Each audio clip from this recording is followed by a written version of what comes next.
베드로전서 3장 8절 마지막으로 말하노니 너희가 다 마음을 같이하여 동정하며 형제를 사랑하며 불쌍히 여기며 겸손하며 악을 악으로 욕을 욕으로 갚지 말고 도리어 복을 빌라.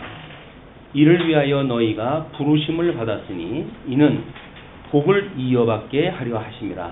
그러므로 생명을 사랑하고 좋은 날 보기를 원하는 자는 혀를 금하여 악한 말을 그치며 그 입술로 거짓말을 말하지 말고 악에서 떠나 선을 행하고 화평을 구하며 그것을 따르라. 주의 눈은 의인을 향하시고 그의 귀는 의인의 강구에 기울이시되 주의 얼굴은 악행하는 자들을 대하시느니라 하였느니라. 예, 12절까지 봤습니다. 일단 이번에 우리 공부할 내용은 일단 그 접속사가 그러므로 라고 마지막으로 말하노니 이렇게 시작이 되어지기 때문에 그 마지막이라고 하는 시점이 우리가 견인의 신앙생활의 실제 부분입니다. 2장 13절로부터 계속되어지는 이야기이기 때문에 2장 13절로 우리가 사회생활, 그 다음에 가정생활 이 내용을 쭉 확인했다 했는데 거기에 이어서 이제 마지막이라고 하는 부분이에요.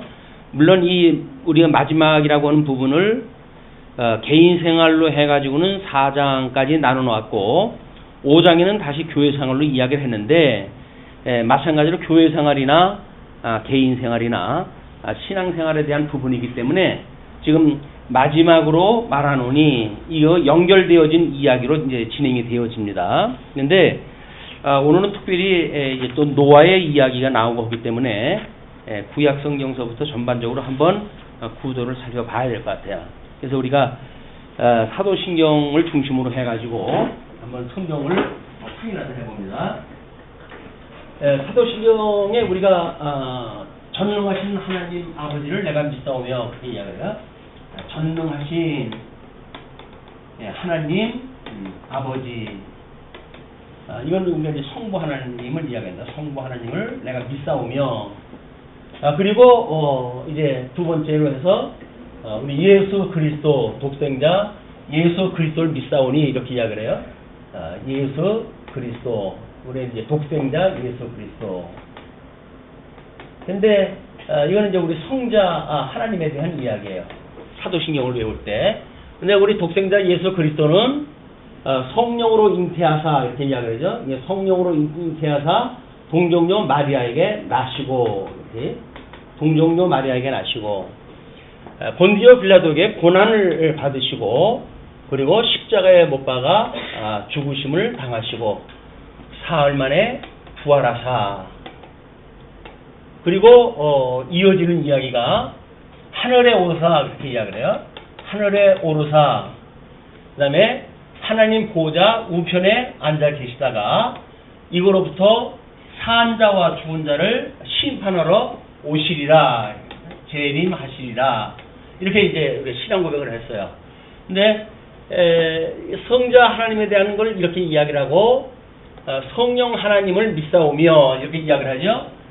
성령 하나님에 대한 이야기예요. 성령 하나님, 이거는 이제 성령 하나님, 성부, 성자, 성령 삼위일체 하나님의 우리 신앙 고백을 하는데, 성령 하나님을 믿사오니 우리는 주님의 몸된 공교회, 이제 교회와 그 다음에 성도의 교통하심과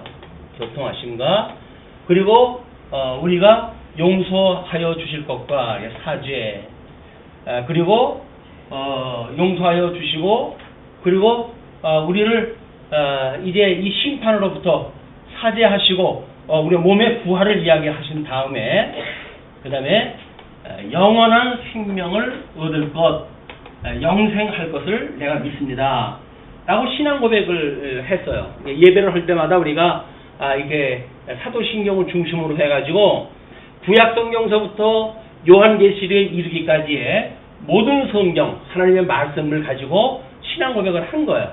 그런데 신앙 고백을 하면서 이제 그 내용이 어디에 있는지를 모르기 때문에 이게 문제가 되어지는데, 우리는 성경 66권을 구도적으로 이해를 했으니까 우리 이제 이 예수 그리스도 여기서 한 것을 이걸 지상사역이라고 이렇게 이야기를 하고, 그 다음에 승천하셔가지고 하셨던 그런 그 일을 이걸 우리가 천상사역이라고 이렇게 이야기를 해요. 천상사역. 이 천상사역은 보내신 성령을 인해 가지고 이제 일이 되어지기 때문에 이거를 성령의 사역으로 우리가 이야기를 합니다. 성령의 사역. 그러니까 삼위일체 하나님이 하시는 일을 통해 가지고 우리는 지금도 살아계신 하나님, 그리고 죄악 가운데 있던 우리를 구원하셨던 우리 성자 예수님, 그리고 인쳐 주셨던 성령 하나님을 우리가 믿게 되어진 걸 신앙 고백을 다 하는 거예요.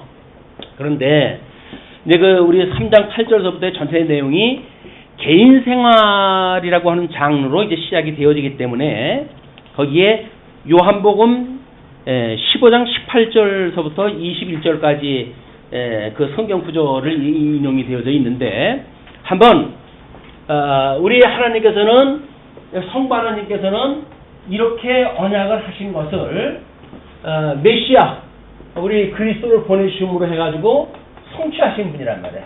그렇죠?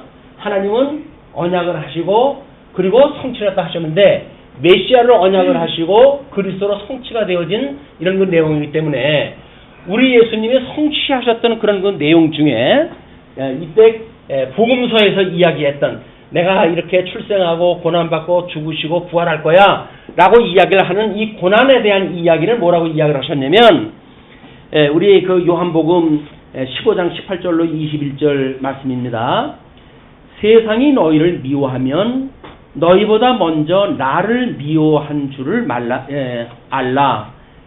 너희가 세상에 속하였으면 세상이 자기의 것을 사랑할 것이나 너희는 세상에 속한 자가 아니요 도리어 내가 너희를 세상에서 택하였기 때문에 세상이 너희를 미워하느니라.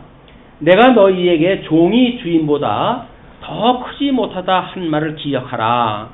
사람들이 나를 박해하였은즉 너희도 박해할 것이요 내 말을 지켰은즉 너희 말도 지킬 것이라. 그러나 사람들이 내 이름을 말미암아 내 이름으로 말미암아 이 모든 일을 너희에게 하리니 이는 나를 보내신 이를 알지 못함이라.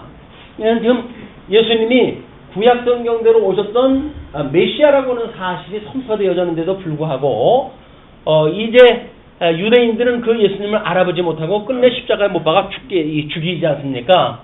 예수님이 이 고난을 이제 통해 가지고 하나님의 언약의 사역을 이렇게 감당을 하시는데, 우리 예수님께서 요한복음에서 이야기하시기를 나의 이제 성령이 와가지고 주님의 몸된 교회를 세우고 너희들 성도로서 교제를 나누면서 살아가게 되어질 때 나의 이 고난에 참여하게 될 거라는 거야. 이 고난에 너희들이 참여되어진다. 우리 참여라고 하는 그 이야기는 잔치집에 주인이 초청을 했다 했을 때 그 집의 잔치의 모든 걸 누릴 수 있는 걸 참여라고 이렇게 이야기를 하죠. 그러면 하나님의 나라가 지금 우리한테 임했고 우리 하나님께서 그 하나님의 나라의 백성으로 우리를 초청을 했다 하셨어요. 그러면 우리가 거기 예수 그때 참여한 바 되어졌다라고 하는 그 이야기는 뭡니까? 예수님과 함께 죽고, 예수님과 함께 죽고 예수님과 함께 살았습니다 라고 하는 이 세례, 이게 세례라고 하는 그 이야기인데, 이 세례를 통해 가지고 우리가 예수님과 한 몸이 되어졌습니다 그 이야기거든요. 그러면 예수님의 모든 사역에 우리가 참여되어졌다 그 이야기예요. 예수님과 우리는 띄어가지고는 이제는 생각할 수가 없어요. 우리는 한 몸이에요. 예수님과 한 몸이기 때문에 갈라져가지고 생각할 수가 없는 사이예요. 우리 아담으로 인해 가지고 불순종했던 우리들이 예수 그리스도의 이 대속의 은혜를 통해 가지고 우리가 이렇게 구원을 받았다. 예수님과 한 몸이 되어졌다. 인침을 받았다. 그래서 우리가 이 예수님을 구주로 영접이 되어졌다. 뭐 여러 가지 표현을 갖다 성경에 쓰고 있죠. 그 이야기는 뭐냐면 예수 그리스도의 이런 복과 나라를 이루시는 여기에 우리가 참여가 되어졌다 그 이야기예요. 믿으십니까? 참여가 되어졌다는 이야기는 우리가 예수님을 믿습니다. 그런 그 이야기란 말이에요. 그러니까 예수님이 우리들의 머리가 되어져 가지고 우리는 이분이 주님의 몸된 교회의 성도의 삶을 살아가게 되어지는데, 예수 그리스도와 주님의 몸된 교회는 끊을래야 끊을 수가 없어요. 예수님께서 약속하시기를 음부의 권세가 너희들을 무너뜨리지 못하는 이 교회를 세우신다고 이야기를 했거든요.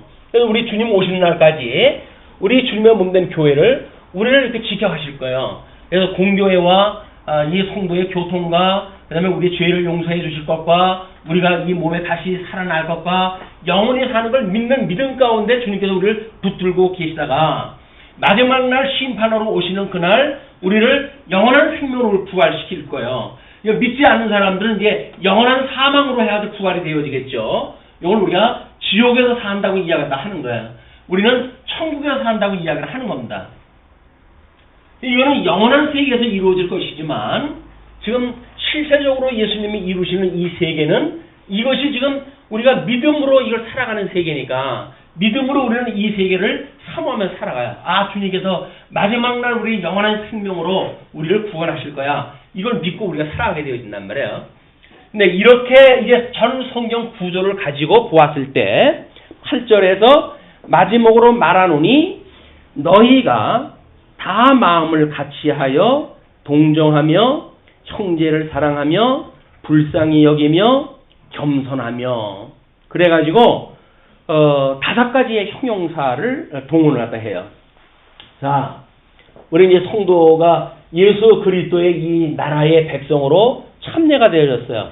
여기는 성도의 삶이에요. 그래서 우리 예수님께서 위로는 하나님을 사랑하고 그리고 이웃을 내 몸과 같이 사랑하라고 하는 이 세 계명에 우리가 참여가 되어진 사람들이에요. 우리는 성도들끼리 사랑하면서 살아간다고 하는 한 몸이 되어졌단 말이에요. 예수님과 한 몸이 되어졌다는 이야기는 성도들끼리도 한 몸이라는 이야기예요.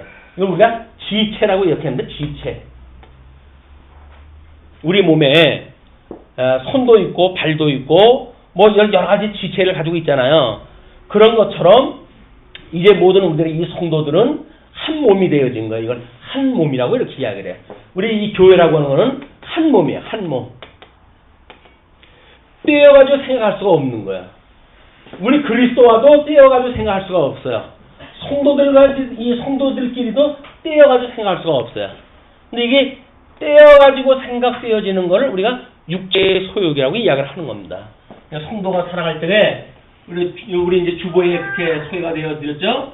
우리 에덴 동산에서 하나님께서 이렇게 흙으로 지음을 받았지만 성령으로 그 코에 생기를 불어넣어가지고 생명이 되게 하셨단 말이에요.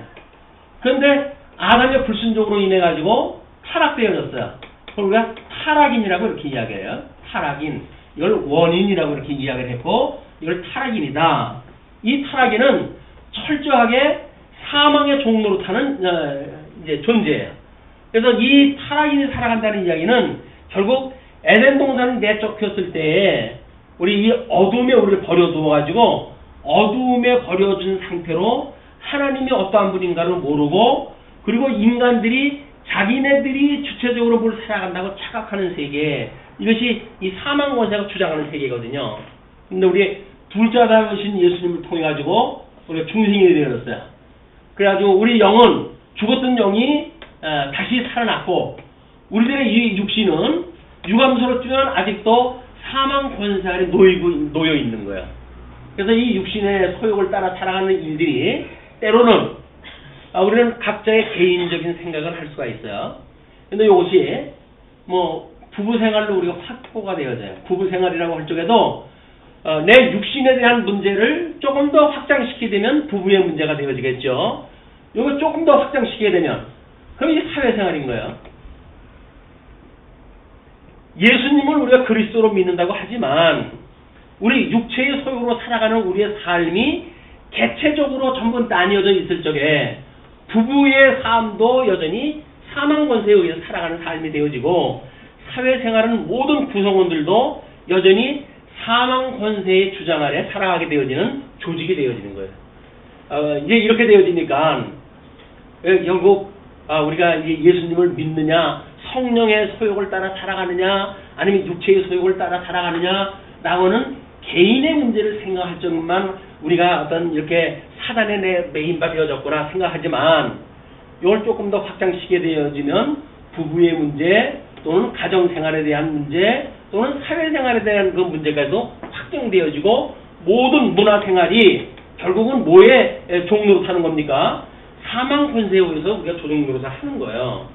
여기서 이제 육신의 장막을 벗어버리고 우리가 다시 이제 영화인이 되어질 때 이 영화인이라고 하는 그거는 여기서 영원한 생명으로 부활이 되어졌을 때 그 이야기에 육신의 장막을 벗어버리고 우리 하나님 나라 가게 되었을 때 우리는 영화인이 되어지는데 이 영화인이 되어졌을 적에는 사망 권세가 좌지우지할 수 없는 세계에 우리가 살게 되어지는 거예요. 우리가 끊임없이 소망하는 세계가 영화인의 삶으로 우리가 소망을 하다 하는 거거든요. 예, 여기에 이를 때까지 우리의 삶이라고 하는 끊임없이 지금 이 육체의 소욕과 성령의 소욕에 갈림길에 있게 되어진다. 그러나 우리가 이 주님의 몸된 교회가 하나의 몸이 되어졌고 우리 주님의 몸된 성도들이 지체의식을 갖게 되어진다는 이야기는 성령의 소욕에 의해 살아가는 일이기 때문에 이건 나눌래야 나누어질 수가 없어요. 어른이 어린아이를 무시할 수가 없어요.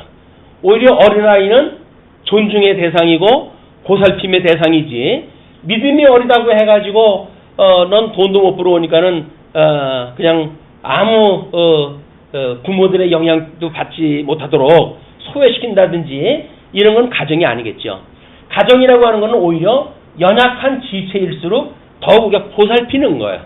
그러니까 우리는 어린아이를 왜 그렇게 극진하게 사랑을 합니까? 너무 사랑스러워가지고요. 천사의 얼굴을 하고 있기 때문에요. 안 그래요. 어린아이들도 철저하게 육체의 소욕을 따라서 출생이 되어지죠. 우리의 죄 중에 잉태되어지고 죄 중에 출생되어지는 것이 우리의 이 인간이기 때문에 아무리 어린아이라 할지라도 이 죄 가운데 있는 거야. 죄인이에요. 죄인. 그렇기 때문에 얼굴이 천사의 얼굴처럼 보인다고 쏘면 안 돼요. 어린아이들의 얼굴이 천사처럼 보인다고 해가지고 쏘면 안 돼요. 그 속에는 철저하게 죄의 권세가 지금 움직이고 있기 때문에 그렇거든요. 그래서 예수 그리스도로 말미암아 거듭나지 않으면 우리는 어떤 자연인도 결코 하나님과 한 몸을 이룰 수가 없는 거예요. 예수 그리스도 한 몸, 성도 간에 이게 한 몸이 되어줄 수가 없다. 그렇다고 한다면 성도들의 관계가 좀 얼마나 대단한 걸 아시잖아요. 이 지체의식을 가지고 이 본문을 봐야 본문이 비로소 보여요. 뭐라고 그럽니까? 너희가 다 마음을 같이 하래요. 자, 마음을 같이 하라는 거 우리가 이렇게 영과 육으로 지음을 받았고 우리 이제 중생이라고 했을 때 마음이라고 얘기하고 그랬어요. 영성이라고 그랬고 지성이라고 그랬고 심성이라고 그랬고 감성이라고 이야기를 했고 덕성 부분을 우리가 인격으로 갖다 5개 부분을 이제 나눠놨단 말이에요. 그런데 우리 과거에는 어둠에 우리가 버려진 상태가 되었기 때문에 우리 영이 죽어져 있던 상태 아니에요. 우리 영은 죽어져 있던 상태예요. 그래서 이 어둠에 내어버렸던 우리들은 모든 지성이 우준하게 되어졌다고 그랬어요. 우준하게 되어져서 결국 우리들의 이 심성은 상실한 마음에 내어버려 두었고 우리의 감성은 부끄러운 그런 그 마음에 우리 욕심에 우리가 버려둔 바 되어졌고 그래서 합당치 못한 일들을 하게 하신 것이 타락되어져 있는 인간의 본성이란 말이에요. 그래서 우리 예수 그리스도로 말하면 중생이 되어졌어요. 그래서 어둠에 내어졌던 우리들의 중생이 이게 중생이 되어져가지고 우리 영이 중생이 되어졌고 이거는 다시 빛에 화하게 되어졌죠. 그래서 하나님을 아버지라고 우리가 이제 알아보게 됐어요. 하나님을 아버지라고 하게 되어졌을 때 우리들의 이 심성이 상실이 되어졌던 우리들의 이 심성이 회복되어져요. 이 회복되어진 마음 이것이 하나님을 향한 마음이란 말이에요. 과거에는 상실이 되어졌기 때문에 세상을 향했던 마음인데 우리 하나님을 향한 마음으로 우리 마음이 회복되어졌을 때 우리의 하나님의 말씀을 깨닫게 돼요. 그리고 이 지성이야말로 깨닫게 되어진 우리들의 이 심성이 작동되어진 우리들의 이 지성 문제가 하나님에 대한 지식을 알게 되어진다. 그리고 이 감성 부분이 이걸 믿게 되어져요. 하나님이 어떠한 분인가를 믿게 되어져요. 그리고 우리가 이 하나님을 깨달아 알고 믿어가지고 경외하게 되어지는 것이 우리 중생되어진 성도들이 살아가는 삶이에요. 자, 오늘서부터 주보에다가 제가 성경 그 암송 구절을 했던 그 부분을 전혀 외우지를 않으시고 그러기 때문에 거기다 소요리 문답, 대요리 문답을 소개를 갖다 이제 하려고 하다가 소요리 문답을 하자니 조금 좀 격이 떨어지는 것 같아가지고 우리 목사님들이나 안수받는 이제 장로님, 집사님들이 이제 문답을 갖다 하게 되어지는 대요리 문답을 소개를 갖다 해드리고 이렇게 이야기를 했어요. 우리 성도님들은 대부분 그 정도 수준이 되어진다고 생각이 들어가지고 그냥 소요리 문답은 교회 학교 친구들을 할 적에는 소요리 문답 정도로 하고 그다음에 성인들 중심으로 하는 대요리 문답을 소개를 갖다 해드려야 됐다고 생각이 들어가지고 거기 소개를 갖다 해드린 거예요. 거기에 첫 번째 문항이 이렇게 되어져 있습니다. 사람의 첫째되고 가장 높은 목적은 무엇인가? 이거 우리가 인생으로 태어나가지고 과연 가장 높은 고상한 가치, 고상한 목적, 인생의 목적은 무엇인가? 이거 우리 믿음의 선배들은 이렇게 고백을 했어요. 사람의 첫째되고 가장 높은 목적은 하나님을 영화롭게 함과 영원토록 하나님을 온전히 즐거워합니다. 우리 하나님 이 천지 만사를 갖다 섭리하시는 여호와 하나님을 우리가 영화롭게 하는 일이에요. 영화롭게 한다는 이야기는 계시되어지는 하나님을 우리가 경외하게 되어지는 그런 거를 영화롭게 한다고 그렇게 이야기를 해요. 예, 영화롭게 하고 그리고 이 세상에 살아가는 성도들의 삶은 이 하나님 여호와 이분으로 말미암아 가지고 그냥 여기서 즐거워하는 거야. 다른 조건 때문에 즐거워하는 것이 아닙니다.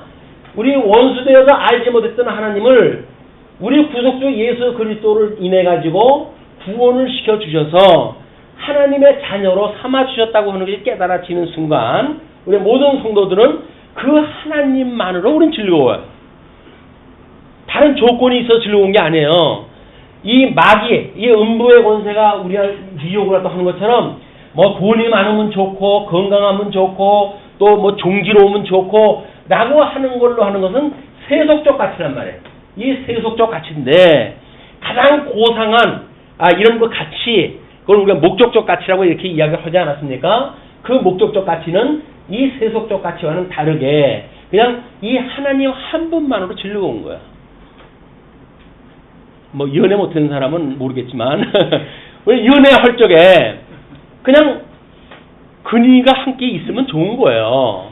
뭐 거기가 뭐 스펙이 어떠냐, 양가 부모의 재산은 어떠냐라고 하는 조건을 가지고 우리가 뭔가 이제 남녀의 교제가 시작된다고 한다면 불순한 거예요. 불순한 거. 그냥 결혼이라든지 어떤 우리가 이제 교제를 갖다 할 적에는 그냥 그니만 옆에 있으면 좋은 거예요. 행복한 거예요. 그래서 세상을 아는 사람들은 그런 그 사람들을 뭐라 하니까 아이고 철딱선이 없는 것들 이렇게 이야기를 해요. 철딱선이 없는 것이 아니라 순진한 거예요. 순진한 거. 세상에 때가 묻게 되어지게 되면 사랑이 밥 먹여주냐 이렇게 이야기를 하거든요. 그래서 적어도 사랑을 시작한 사람들은 때가 묻은 사람들의 시각하고는 달라요. 그냥 우리는 가난해도 당신하고 함께라면 영원히 우리는 함께 살 수가 있어 라고 믿는 것이 사랑하는 사람들의 관계예요.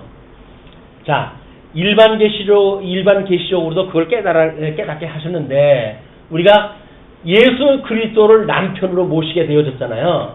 우리는 그의 아내가 되어졌잖아요. 그럼 이게 남편과 아내의 관계가 되어졌나요? 그럼 결국 아내는 누구로 말미암아 우리는 즐거워하는 거예요? 그냥 이분으로 한번 즐거워하는 거예요. 그냥 예수님만 생각하면 그냥 기쁜 거예요. 예수님만 생각을 하게 되면 우리는 모든 만사가 다 해결이 되고 해석이 되어지는 거예요. 그런데 이분을 잊어버리게 되면 딴 남편한테 자꾸 한눈을 팔게 돼요. 그럼 우리가 우상숭배라고 우상숭배.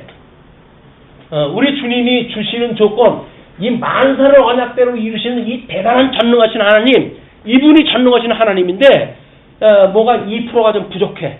내가 생각하기에는 돈을 좀 더 많이 줬으면 좋겠는데 조금 덜 줘. 그래서 그 마이너스 부족한 2%를 여기서 채우려고 이야기를 하는 거예요. 여기서. 그게 우상 숭배란 말이야. 아주 불순한 거야. 하나님이 보시기에는 너 나를 갖다 무시해? 라고 할 정도의 시기심을 불러일으키는 일들이 여기서 이제 만들어지는 거거든요. 근데 우리는 만약에 성령의 충만함을 잊게 되어지게 되면 나는 이분 한 분만으로 족해요. 이분이 능력이 없다, 능력이 많다 이런 건 아무런 이유가 없어요. 이분이 십자가에 돌아가실 때 별 볼 일 없이 돌아가시더라. 거기에 뭐 글을 주는 글을 쏘시고 어쩌고 저쩌고 해가지고 수많은 사람들이 따라다녔는데 예수님 십자가에 못 박으실 땐 다 터져버리잖아요. 아무것도 아닌 것처럼 보이시는 이분일지라도 우리는 그분과 함께 죽을 수 있으면 행복하다고 믿어지는 거예요. 그게 고난주간의 의미입니다. 지금 우리가 사순절 마지막 이제 걸로 해서 지금 이제 고난주간을 지나가고 있잖아요. 예수님과 함께 우리가 어떻게 그 고난에 참여하는가? 그분이 죽으신다고 하는 그 죽으심이 세상의 이 모든 만사에서 가장 고상한 일인 걸 우리가 깨닫게 되어진 거예요. 아, 저분이 나를 살리시기 위해서 죽으셨네?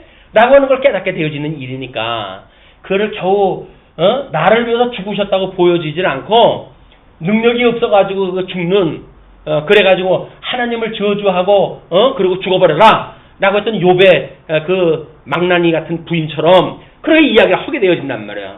그러나 우리는 주님이 죽으신 것은 나를 위한 죽음이라고 우리 고백이 되어져요. 그렇기 때문에 이분의 죽으심에 대한 것이 너무 고상한 거야. 너무 가치로운 거야. 왜? 이분의 죽으심에 참여함으로 해가지고 우리가 부활의 참여가 되어졌거든요. 그래서 죽었던 우리들의 이 생명이 이제는 생명세계라고 하는 보이지 않던 그 세계를 누리고 살게 되어졌으니까 우리들의 삶이야말로 이 대단한 우리 예수 그리스도의 사역을 고상하게 여기는 거야. 그래서 이분을 한번 알게 되면 세상의 어떤 이런 모든 경제 문제, 우리는 여기서 부요를 갖다 얻으려고 그러잖아요. 근데 우리는 이거에서 부요를 누리지는 않습니다. 우리 예수 그리스도로 말미암아 이 부요를 누리게 돼요. 가장 부요하신 예수님을 우리가 맞이하고 살게 되니까 눈에 보이는 거짓 사단들이 우리를 갖다 흔드는 것, 야 배고픈데 돌덩어리로 떡 만들어 먹지 않을래? 라고 우리를 속이는 거에 우리가 속지를 않는단 말이에요. 우리는 우리 온전케 하셨던 예수 그리스도, 그래서 이분만을 바라보고 살아가는 거예요. 이게 성도들의 삶이란 말이에요. 그러니까 거기서 이야기하기를 그 첫 번째 항목이 뭡니까? 마음을 같이 하고, 이 마음이 같아야 돼요. 이 마음이라고 하는 거는 우리 마음의 조용이라고 할 때 그랬잖아요. 생각 또는 감정 또는 뜻을 우리가 이렇게 가지고 있는 기억, 이것을 가지고 있는 것, 깃들이고 있는 것, 그 생겨나는 것, 이걸 마음이라고 한다. 자전적 의미는 우리가 그렇게 정의했다 했어요. 그러니까 이 마음을 갖춘다는 이야기는 뭐예요? 하나님의 뜻을 아는 것, 그 하나님의 뜻을 믿는 것, 또 하나님을 향한 우리들의 그런 것 방향성, 이런 것들이 우리가 한 마음이 되어야 됩니다. 한 마음. 이 한 마음이 같으니까 다음에 뭐라 그래요? 마음을 같이하여 동정하며. 우리 이제 동정이라고 하는 거는 우리 과거의 그 성경에는, 개혁 성경에는 이거를 체휼한다 이렇게 이야기해요. 체휼. 근데 아무리 봐도 동정이라고 하는 뜻보다는 체휼이라고 하는 것이 전체 문맥 또는 단어가 가지고 있는 어떤 그런 의미를 봤을 적에도 체휼이라고 하는 게 더 성경적인 것 같아요.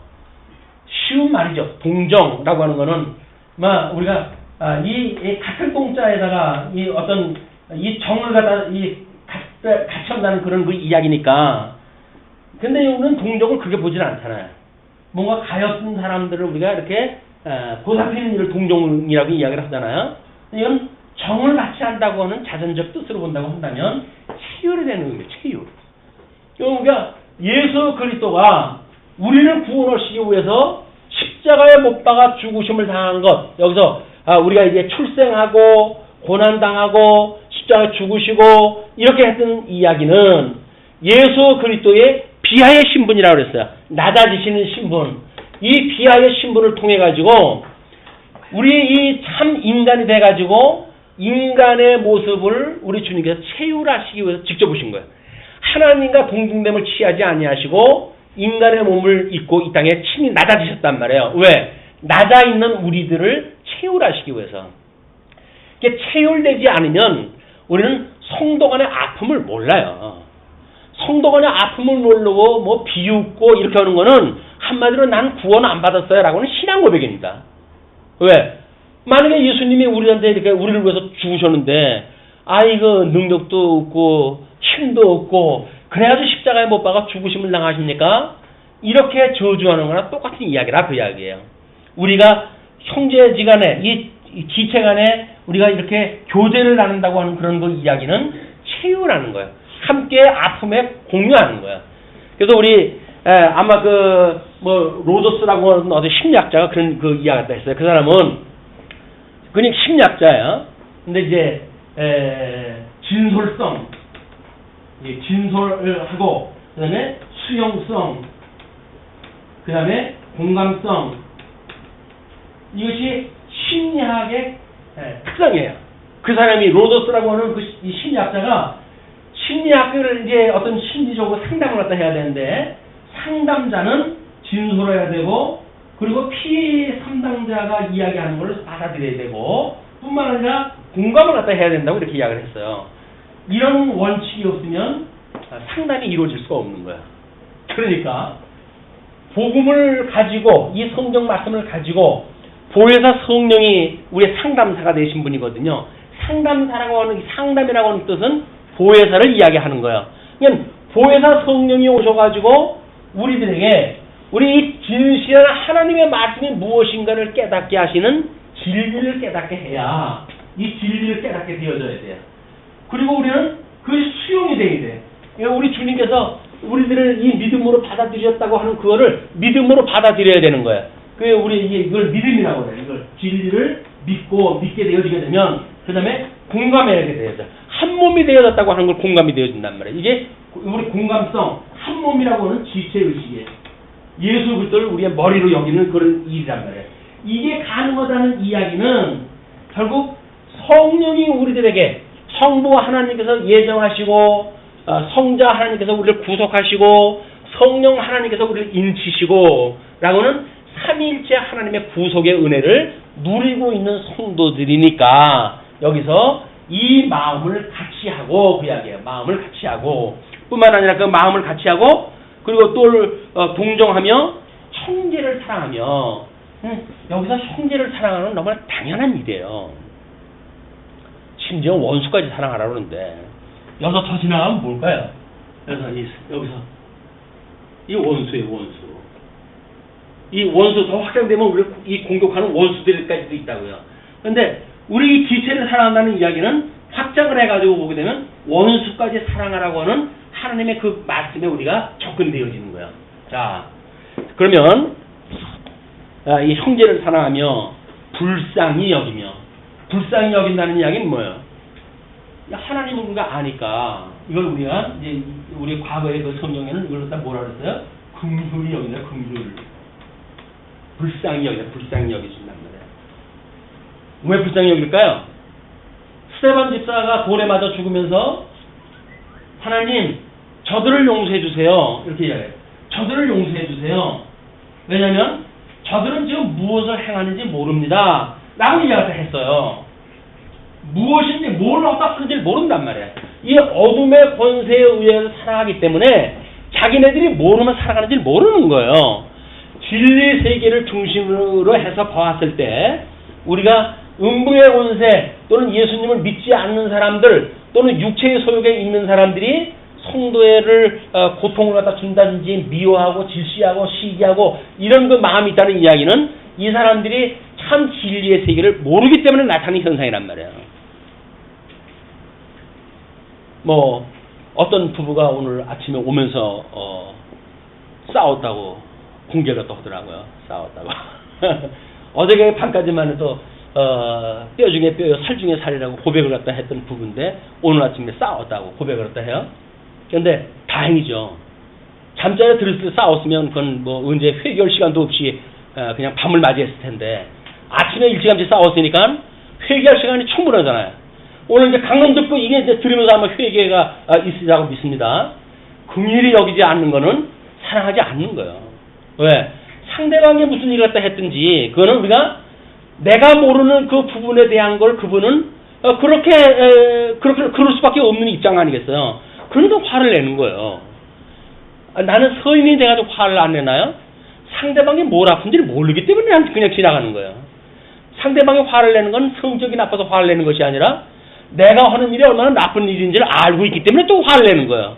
우리 피차 긍휼히 여기는 마음이 없으면 이 성도 간에 이 교통이 이루어질 수가 없습니다. 아니 우리가 몸을 섞고 사는 부부지간도 이게 안 되는데 한차 우리 모든 성격이 다른 그런 그 성도들을 어떻게 하면 사랑하면서 교회가 되어질 수 있을까요? 이거는 성령께서 인축진 사건이 안 되면 안 돼요. 예수님과 함께 죽고 예수님과 함께 살았다고 하는 세례 고백이 없으면 안 된단 말이에요. 그러니까 너희들이 신앙생활을 했을 때 이런 자세를 가지고 해라 그 이야기예요. 왜? 이미 복음서에서 우리 예수님이 그걸 이루시기 위해서 죽으시고 살아나셨잖아요. 그러니까 너희들이 여기서 산다고 한다면 마땅히 이것을 기억하고 이 남편을 모시고 사는 성도로서 이런 삶을 살게 하실 거야. 왜? 지상에서 이렇게 주님께서 약속하셨던 것이 천상에서 성령을 보내주셔서 이루실 거거든요. 그러니까 예수를 믿는다는 이야기는 내가 이걸 해가는 것이 아니라 믿음의 열매로 이게 나타난다고 그러지 않았어요? 이게 우리의 열매로 나타난단 말이에요. 열매로 나타나는 거예요. 어떻게? 상대방을 보게 되면 긍휼히 여겨져요. 그래서 나의 모든 괴로움을 갖다 오히려 다 포기를 갖다 해요. 그러니까 상대방을 위해서 내가 죽어요. 내가 상대방을 위해서 죽는단 말이에요. 이 죽으심에 참여가 되어진단 말이에요. 내가 자꾸 이기겠다고 덤벼드는 이야기는 살겠다는 이야기니까 하나님께서 죽여놔야 돼요. 그냥. 그래야 정신이 차리. 근데 우리가 예수님을 생각하는 동안에 우리는 주님이 나를 위해서 돌아가셨지 라는 생각을 이렇게 기억하는 동시에 나는 죽어서 없게 되어진단 말이에요. 그리고 우리 주님이 부활하셨던 것처럼 성령의 소욕을 따라 우리는 새로운 피조물인 걸 하게 되어지는 거예요. 그래서 이 거룩한 품성을 닮아가는 성도로서의 이런 행위가 나오게 되어진다. 그게 성도를 사랑하는 이야기란 말이야. 이런 배경과 원리를 모르고 이걸 뜻풀이로 설명하는 건 아무 의미가 없어요. 자, 이렇게 이제 겸손하고 여기서 겸손하게 되어졌어요. 왜? 내가 하는 것이 아니라 머리 밑에 주님께서 다 하신 거니까 우리 주님께서 이걸 다 하시는 일이에요. 우리는 그의 종으로서 마땅히 이렇게 겸손한 마음을 가지고 해야 되겠죠. 그럼 우리가 비하의 신분이라고 이렇게 설명을 했습니다. 자, 그러면 이제 뒤에 건 술술 읽어야 하면 돼요. 악을 악으로, 욕을 욕으로 갚지 말고, 악을 악으로 갚는다는 이야기는 뭐예요? 손바닥과 마주쳐야 소리가 난다고 그러잖아요. 그 이야기는 맘먹기 때문에 그런 거예요. 맘먹기 때문에. 어떤 한 사람이 크게 되면 싸움이 안 나요. 그런데 비슷비슷해. 그러니까 서로 자기가 높다는 거예요. 서로 높다 그러니까 싸움이 날 수밖에 없죠. 그럼 만약에 우리가 하나님의 우리 주님을 믿게 되어지게 되면 우리 주님밖에 높으신 분이 없어. 나는 낮은 사람이야. 라고 하는 생각이 나게 되어지게 되면 상대방이 아무리 잘못한다고 해도 화가 날 수가 없게끔 되어져 있단 말이에요. 그렇게 되었으면 얼마나 좋겠습니까? 우리는 여기서 끊임없이 시행착오를 갖다 해가면서 그걸 이신 공부를 갖다 해가는 일이에요. 자, 그러면서 그 욕을 욕으로 갚지 말고 도리어 복을 빌라 이를 위하여 너희가 부르심을 받았다. 우리를 부르신 이유가 뭐라는 거예요? 왜 불렀다는 거예요? 결국은 악으로 악으로 이 악을 악으로 욕을 욕으로 갚지 않고 복을 빌게 하시기 위해서 불렀대요. 그걸 우리가 제사장이라는 거예요. 제사장.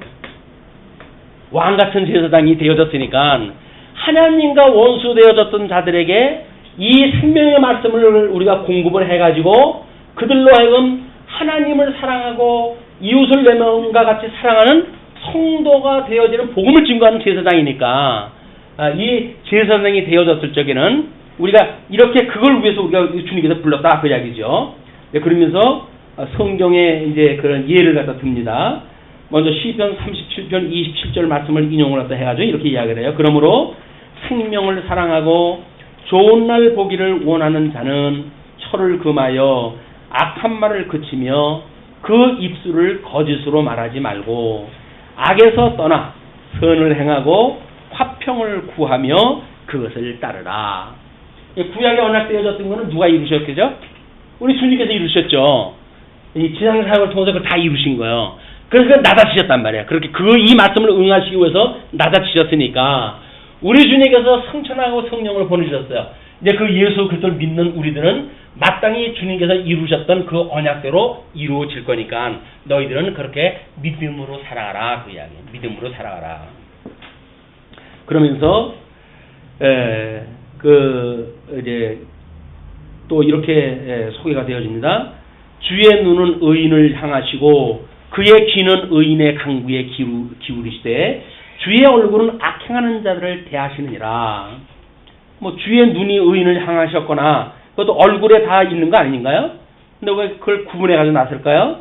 주의 눈은 의인을 향하시고 이 불꽃 같은 눈으로 하나님께서 보시지 않는 것이 없죠. 다 보시죠. 그러나 눈동자같이 사랑하는 다 타락한 사람들 중에 왜 하나님께서 특별히 일부만 성도로 부르심을 입게 하셨을까?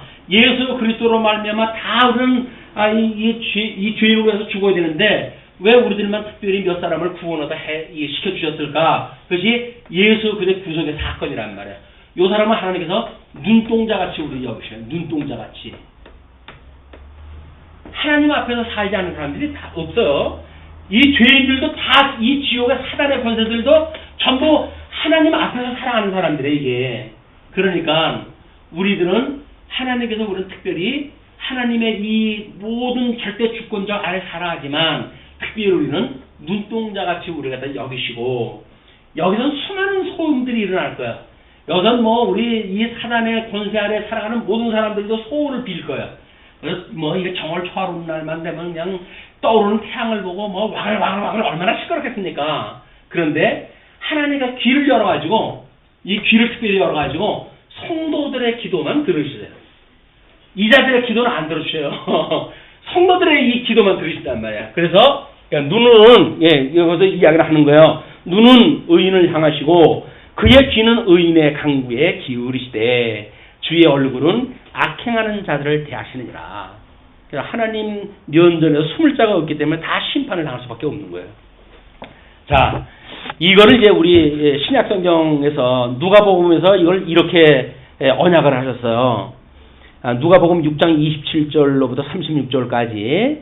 자, 이제 제가 읽어드리겠습니다. 그러나 너희 듣는 자에게 내가 이르노니 너희 원수를 사랑하며 너희를 미워하는 자를 선대하며 너희를 저주하는 자를 위하여 축복하며 너희를 모욕하는 자를 위하여 기도하라. 대적하는 자를 위해서 기도를 갖다 해주래요. 그리고 이제 그뿐만 아니라 모욕하는 자를 위해서 기도하고 너의 입병을 치는 자에게 젖병을 돌려대며 내 겉옷을 빼앗는 자에게 속옷도 거절하지 말라. 내게 구하는 자에게 주며 내 것을 가져가는 자에게 다시 달라 하지 말며 남에게 대접을 받고자 하는 대로 너희도 남을 대접하라. 우리 예수님이 누가복음에서 이야기하신 거예요. 그 누가복음에서 우리 주님께서 이야기하셨던 건 뭐예요? 이렇게 내가 할 거야 라고 한 걸 약속을 하신 거예요. 이게 이렇게 할 거야. 그걸 지금 우리는 베드로 전서를 통해 가지고 우리는 이거를 주님께서 이렇게 하신다고 이렇게 하시네요 라고 하는 걸 믿게 하는 이 열매를 보고 있는 거예요. 우리는 주님께서 복음서에서 언약하신 것을 천상에서 이걸 이루시는데 성령을 보내주셔가지고 주님의 몸된 교회 성도들이 교통하는 과정 중에 모든 것을 용서하고 사랑하고 심지어 미워하는 자를 위해서 축복을 갖다 하는 이런 데까지 주님께서 하게 하신다. 이게 주님께서 하게 하시는 열매란 말이에요. 성령의 열매, 믿음의 열매예요. 그렇게 해 가신다. 그 이야기죠. 그러면서 13절로 17절을 보시게 되면 선을 행함으로 고난받는 것이 하나님의 뜻이라고 그래요. 하나님의 뜻. 하나님의 뜻이 왠지 좀 마음에 내키진 않겠지만 하나님의 말씀이니까 들어야 되겠죠. 한번 보시죠. 13절.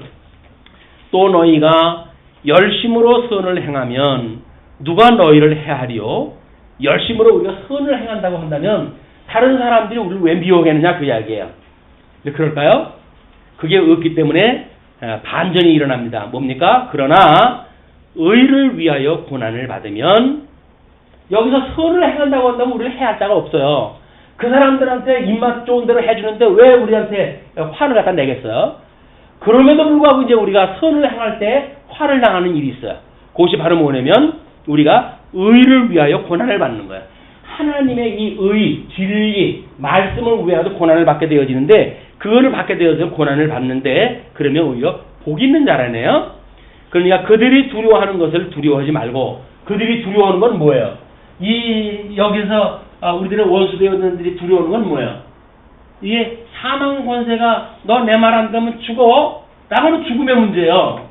너 내 말 안 들으면 죽어 라고 하는 우리의 목숨을 죽일 수 있는 사단의 권세에 이것이 두려우는 거란 말이에요. 이 사람들은. 근데 우리는 이걸 두려워하지 말고 뭘 두려워하라 그래요? 우리의 영과 육신을 다 죽일 수 있는 하나님을 두려워하라. 이렇게 이야기해요. 하나님을 두려워하라. 이 하나님은 영과 육을 다 죽일 수 있는 분이에요.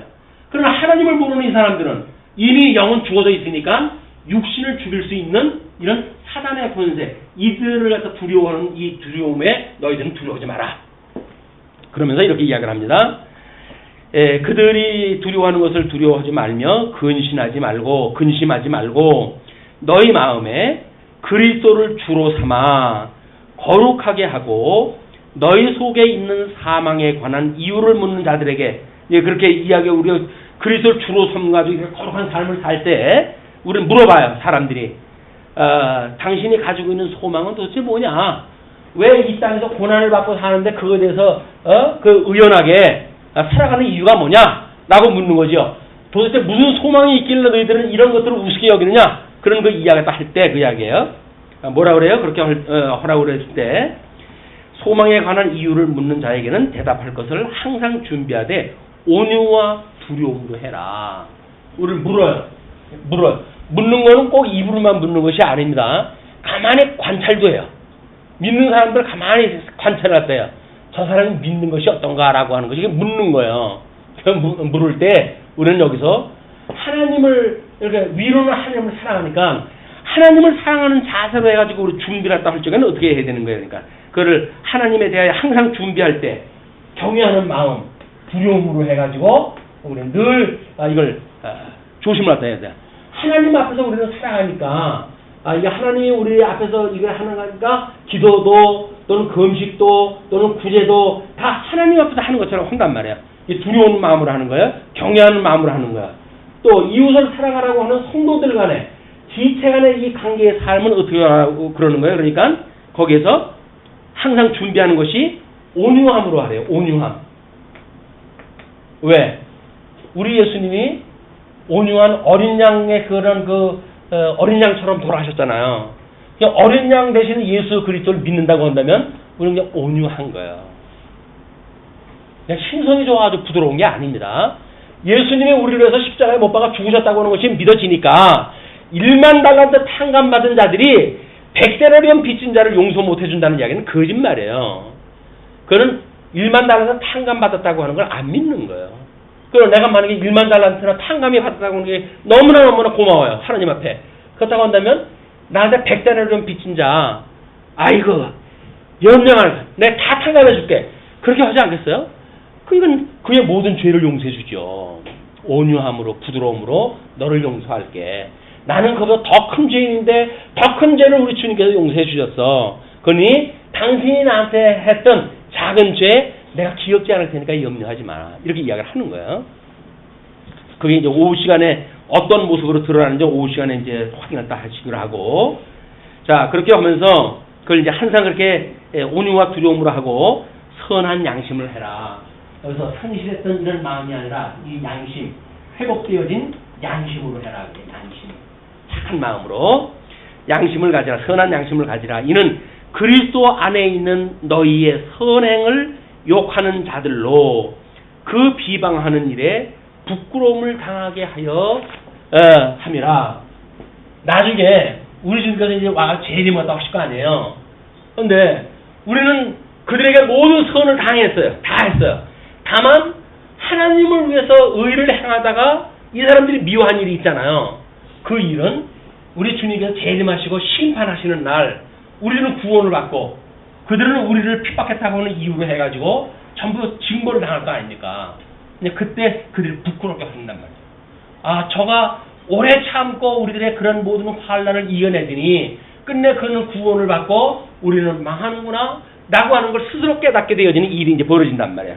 네, 그렇게 하기 위해서 이제 그 받는 것보다 이렇게 선을 행함으로 그렇게 하려 합니다. 그러면서 17절 이렇게 이야기를 합니다. 선을 행함으로 고난받는 것이 하나님의 뜻일진데, 선을 행함으로 고난받는 건 하나님의 뜻이래요. 뭐 성도가 이 주님의 뜻을 이루면서 산다고 하는 이야기는 하나님의 의를 위해 고난을 받는 거예요. 여기서 사람들이 무식해가지고 우리를 갖다가 이제 뭐 하나님도 모르고 하는 망나니 같은 인간들이니까 예수 믿는 사람들을 핍박하고 그러잖아요. 모르고 그러니까 용서를 다 해줘라 그 이야기. 그래서 선을 행함으로 고난받는 것이 하나님의 뜻일진데 악을 행함으로 고난을 받는 것보다 나으니라. 예? 고난 받는 것보다 낫대요. 그래서 고난 받을지언정 악을 행하지 마라 그 이야기예요. 자, 그러면서 이제 18절서부터 아마 이제 18절서부터 22절까지는 그리스도는 대속을 위해서 하나님의 의를 이루신다고 이렇게 이야기를 합니다. 그리스도께서도 채울하셨던 우리 주님께서도 그 이야기죠. 단번에 죄를 위하여 죽으사 의인으로서 불의한 자를 대신하였으니 이는 우리를 하나님 앞으로 인도하려 하심이라. 여지껏 성도들에게 그렇게 해라라고 했던 근거를 좀 설명하다 하는 거예요. 그 예수님도 그렇게 하셨으니까 또 불의한 자를 대신하고 또 이는 우리를 하나님 앞으로 인도하려 하심이니까 육체로는 죽임을 당하시고 영으로는 살리심을 받으셨다. 이제 이것이 우리가 오해하기 쉬운 것이 뭐냐면 예수님도 우리 인간처럼 이 영과 육이라고 하는 어떤 이분법으로 이걸 우리가 생각하기가 쉽잖아요. 이것이 아니라 영역을 나타나는 이 얘기야. 육신으로 왔던 이 세상으로부터 부활하셔가지고 우리 하나님의 영광이 작동되어진 세계, 이걸 영으로 그런 그 이야기로 나눠보셔야 돼요. 이걸 한 인간 예수 그리스도의 이런 두 가지 부분으로 있는 것이 아니라 영역으로, 육신으로 살았을 때의 영역과 부활하셔가지고 이제 신령한 몸으로 사시는 영역과 구분되어져 있는 것으로 이 문제를 보시면 어떻게 되죠? 이제 그리스도께서 육체로는 죽임을 당하시고 이렇게 몸을 입고 이 땅에 왔을 때는 죽으셨단 말이에요. 그러나 영으로는 살리심을 받으셨으니 그 이야기는 뭐예요? 이제 이렇게 우리의 신령한 몸으로 살아가는 이런 때 살게 하셨으니 그런 그 이야기입니다. 그가 또한 영으로 가서 옥에 있는 영들에게 선포하시니라. 로만 카톨릭에서 이걸 가지고 죽은 자를 위해서 우리가 뭐 이렇게 기도를 했다 하고 되어지는 그런 걸 이야기를 하는데 전혀 그런 그 내용이 아닙니다. 왜냐하면 그 이야기를 바로 읽기 전에는 뒤에 거를 우리가 봐야 돼요. 자, 그들은 전에 노아의 날 방주를 준비할 동안 하나님이 오래 참고, 구약성경에 우리 양대언약을 우리 아담에게 주셨잖아요. 그걸 우리 노아가 이제 예표적으로 오실 예수 그리스도에 대하여 예표적으로 이루시기 위해 가지고 방주를 갖다 짓는 사건이 일어나죠.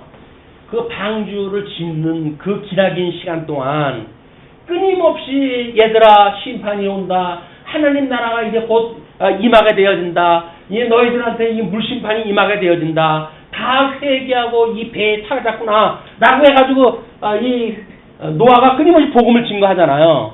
그럼에도 불구하고 이 사망 권세 아래 있던 자들은 그 이야기를 안 들어요. 농으로 여겨요. 그걸 지금 이야기하는 거예요. 그들은 전에 노아의 날 방주를 준비할 동안, 그들이라고 하는 거는 지금 그 옥에 있는 영들을 설명하는 겁니다.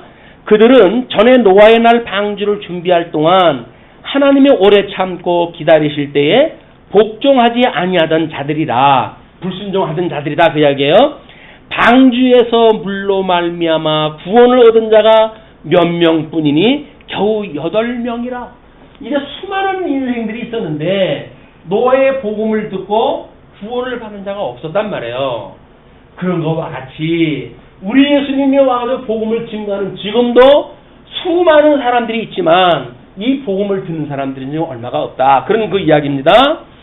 물은 예수 그리스도께서 부활하심으로 말미암아 이제 너희를 구원하는 편이, 노아의 방주가 있었을 때 물심판이 일어났잖아요. 그 물이라고 하는 그것은 예수 그리스도께서 부활하심으로 말미암아 이제 너희를 구원하는 구원하는 표. 그것이 뭐예요? 구원하는 표가 세례란 말, 세례. 그 물에서 죽고 물에서 살아나는 역사가 일어나잖아요. 이것이 곧 세례란 말이에요. 그 세례니 그 이야기죠. 이는 육체의 더러운 것을 제하여 버림이 아니요 하나님을 향한 선한 양심의 강군이라. 그러니 사망 권세에서 뭐가 깨끗해져 가지고 여기에 탄 것이 아니라 예수 그리스도를 믿는 믿음으로 말미암아 우리가 의롭다고 칭함을 받는 거란 말이야. 그래서 사망이 생명의 상kim바 되어진 것처럼 우리가 새 생명을 얻고 살아가게 되어진 성도가 되어졌으니 육체로는 아직도 육신의 소욕을 따라 살아가지만 우리의 영은 중생하고 거듭나가지고 성령의 감동에 의해서 살아간단 말이에요. 그렇기 때문에 우리가 성령의 감동이 있었을 적에는 우리의 육신도 성령의 소욕을 따라 살아가게 되어지지 않습니까? 이렇게 되어지는 것처럼 그 이야기예요. 선한 양심의 강군이라. 그는 하늘에 오르사 하나님 우편에 앉아 계시니 우리 예수님은 부활하셔가지고 어떻게 계시다고요? 승천하사 하나님 보좌 우편에 앉아 계시다고 그러잖아요. 그러니까 이분은 부활해가지고 하나님 보좌의 우편에 앉아 계시니 그 이야기예요. 그래서 천사들과 권세들과 능력들이 그에게 복종하느니라. 여기서 모든 비물질적 이성적 존재, 이미 천사라든지 뭐 이런 비이성적 존재들이 있잖아요.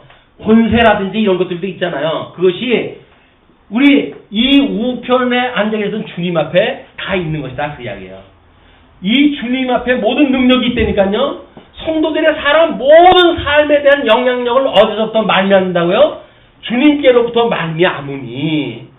우리 주님이 하나님 보좌 우편에 계시면서 이 구약에서 언약되어졌던 거 다 이루셨고 그거를 이루셨던 거를 이렇게 복음서에서 언약했던 것처럼 성령을 보내주셔가지고 이렇게 너희들한테 다 보여주는 것처럼 이루고 계시니 그 이야기예요. 능력으로 이걸 이루어 주시니 너희들은 이렇게 겸손한 마음을 가지고 여기서 겸손한 마음을 가지고 위로는 하나님을 두려워하고 경외하면서 살아가는 것이 많은 이 왕같은 제사장으로의 삶이다.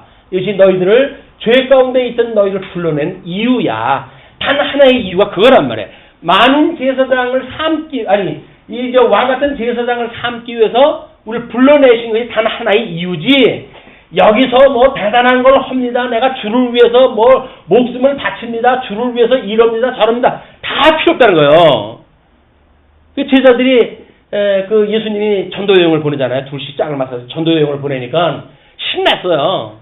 예수님이 능력을 줘가지고 이제 이 세례를 갖다 전도 여행을 보냈으니까 전도 여행을 가지고 그냥 뭐 안수를 갖다 하고 그냥 환자가 벌떡벌떡 일어나고 이런 그 일들이 일어나니까 야 이게 웬일이야 나한테. 그렇지 않겠어요? 신통치 않게 살던 사람들 아닙니까? 그때 유대 사회에서 지도적인 그 입장이 있던 사람들 아니잖아요. 시원치 않게 살던 사람들인데 예수님한테 능력을 받고 전도를 하러 가는데 이게 웬일이에요? 그냥 손을 얹게 되면 환자가 일어나고 별 기적이 다 일어나니까 돌아가서 주님한테 이제 이야기를 해요. 주님, 대단합니다. 대단합니다. 신났죠. 주님한테 자랑삼아 이야기합니다. 그 얘기를 가만히 듣고 계시던 주님께서 한마디를 갖다 해요. 그걸로 기뻐하지 말고 너희 이름이 생명책에 기록되어 있는 걸 가지고 기뻐해. 이 실존에 대한 문제를 기뻐가지고 해야지. 여기서 일어나는 변화무쌍한 세상에서 심판날 다 불구덩이 속에 들어갈 이런 것들 없어질 소유에 대하여 집착하지 말고 그 이야기예요. 여기에는 전부 소유에 대한 문제, 소유. 이 소유에 대한 것에 너희들이 관심 갖지 말고 이 일로 기뻐하지 말고 너희의 생명이 생명책에 기록되어져 있는 그 일로 기뻐해. 그 이야기는 뭐예요? 우리가 예수 그리스도로 말미암아 구원받아 가지고 하나님 나라의 백성 되어진 것이 우리의 기쁨이란 말이에요. 예수님 믿으면 뭐 복을 줘가지고 돈 많이 줘가지고 기쁩니다. 건강해줘가지고 기쁩니다. 우리를 존귀롭게 해도 기쁩니다. 라고 하는 이야기는 다 부도예요. 왜? 그거 뺐으면 다 뭐 눈을 흘길거려 뭐 하나님한테. 에? 이렇게 뺐을 거면 주지나 말지. 그럴 거 아니겠어요? 이렇게 뺐을 거면 주지나 말지. 줬다가 뺏는 이 심사는 무슨 심사입니까, 하나님? 하나님한테 금방 대들 거 아닙니까? 하나님은 그런 거 가지고 믿지 않아요. 여기 있는 거 가지고 자랑 삼고 이런 거 가지고 믿는다고 하는 사람들은 믿지 않아요, 하나님께서는. 이거 가지고 기뻐하지 말고 네 이름이 생명책에 기록되어져 있는 걸로 기뻐해. 그냥 우리의 제일 된 근본 목적이 뭐예요? 그 하나님을 영화롭게 하고 그 하나님으로 우리가 기뻐하는 것이 인생의 제일된 목적이란 말이에요. 제일된 목적. 인간이 살아가는 이유 다른 게 없다니까요. 여기서 뭐 누리기 위해 살아가는 게 아니에요. 이 세상에서 뭘 누리는 것이 목적이라고 생각하는 순간 우리는 비극의 나락으로 떨어지고 말아요. 왜? 사방을 돌아보십시오. 우리보다 형편 좋은 사람들이 얼마나 많은데 그럼 그냥 다 없어지기까지 우리는 이 상대적으로 지원받은 우리들한테 행복이 없어요. 끝까지 우리는 저주할 거야. 그들을 저놈이 없어져야 내가 짓고 올라갈 텐데 그걸로 해결이 안 돼요. 그냥 그 사람들은 그렇게 살게 내버려 두고 그 사람들은 그렇게 살기 위해서 하나님 그냥 만들어 놓은 거라니까요. 그렇게 살게 만들어 두고 우리는 부르신 이유가 뭐라고요? 하나님 앞에 제사장으로 살게 하기 위해서 불러냈으니까 제사장답게 살면 되어지는 거예요. 주어진 역할 속에서 복음 증거하고 말로 하는 것만 증거가 아니라 그랬잖아요. 우리 일상적인 삶 자체가 증인의 삶인 거예요. 그냥 예수님을 믿으면 이렇게 살아가져요 라고 하는 걸 우리가 이렇게 열매로서의 삶을 살다가 보게 되면 우리를 보는 모든 사람들이 예수님을 이 사람을 통해서 보여준다니까요. 그 영광이 드러난다니까요. 이것이 우리가 맺게 되어지는 하나님의 의의 열매란 말이에요. 열매를 보고 우리 하나님을 알게 되어지고 그 안을 믿게 되어진다. 그 사역을 인해서 이 부질없는 세상에서 개인이 슬프다 노엽다 이렇게 하지 마시고 이 엄청난 은혜를 깨닫고 하나님의 은혜를 노래하며 살는 행복한 한 주간이 되었으면 좋겠습니다. 기도하시죠.